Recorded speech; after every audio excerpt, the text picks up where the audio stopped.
Human testis అనేవి కంటిన్యూస్గా ప్రతిరోజు కొన్ని కోట్ల స్పెర్మ్స్ని ప్రొడ్యూస్ చేస్తాయి. ఇవి కరెక్ట్గా స్పెర్మ్స్ని ప్రొడ్యూస్ చేయాలంటే బాడీ టెంపరేచర్ కంటే తక్కువ టెంపరేచర్లో ఉండాలి.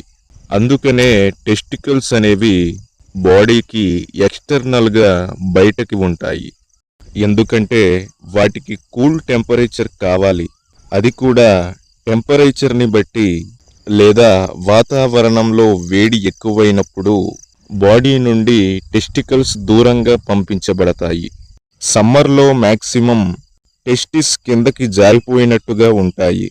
ఎందుకంటే బాడీలో టెంపరేచర్ ఎక్కువగా ఉంది కాబట్టి బాడీ నుండి దూరంగా పంపిస్తుంది. అలాగే చలికాలం మీరు గమనిస్తే టెస్టిస్ అనేవి బాడీకి దగ్గరగా వెళ్ళిపోతాయి. ఇదంతా కూడా బాడీ యొక్క న్యాచురల్ మెకానిజం. మరి ఇలాంటి వైటల్ ఆర్గాన్స్కి సంబంధించిన అండర్వేర్స్ అనేవి మ్యాక్సిమం కాటన్ మరియు బ్రీతబుల్గా ఉండాలి.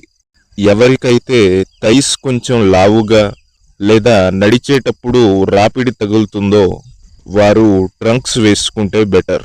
ట్రంక్స్ ఎందుకంటే థైస్ మధ్యలో క్లాత్ ఉంటుంది కాబట్టి మీకు ఆ రాపిడిని ఆపుతుంది.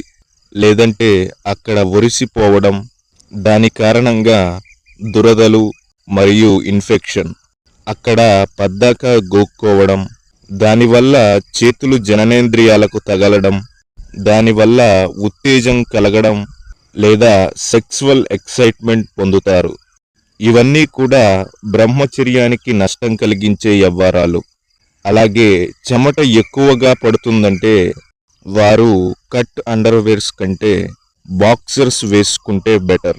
రాత్రి పడుకునేటప్పుడు కూడా అండర్వేర్తో పడుకునే అలవాటు ఉన్నవారు బాక్సర్స్ వేసుకుని పడుకోవచ్చు. అవి కొంచెం లూజ్గా ఉంటాయి కాబట్టి ఎర్లీ మార్నింగ్ ఎరెక్షన్స్ వచ్చినా ఎవరికీ కనపడదు. కాబట్టి one of the best underwears అయితే నేను పైన ట్యాగ్ చేశాను. మీరు కావాలంటే అక్కడ నుండి పర్చేస్ చేయొచ్చు.